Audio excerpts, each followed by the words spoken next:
To fix the Verizon router globe blinking white issue, start by understanding what the blinking white light indicates.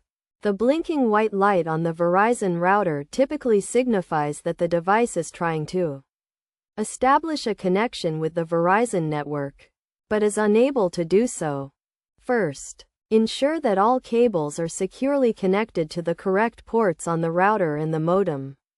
Verify that the power cord is properly plugged in and that the router is turned on.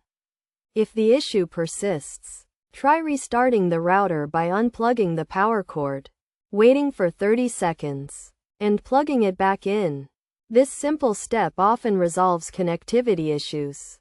Next, check for any firmware updates for the router. Outdated firmware can cause connectivity problems, including the blinking white light. Log into the router's web interface by typing its IP address in a web browser, typically 192.168.1.1, and enter the admin username and password. Look for the firmware update section and follow the instructions to update the firmware.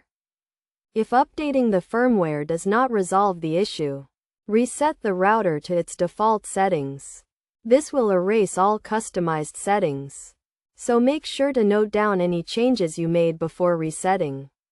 Press and hold the reset button, usually located at the back of the router, for 10 seconds. Release the button and wait for the router to restart. After resetting, log in to the router's web interface again and reconfigure the settings as needed. Ensure that the Verizon network settings are correctly configured. If you are still experiencing issues, contact Verizon support for further assistance. They can help troubleshoot the problem and provide additional guidance on resolving the blinking white light issue.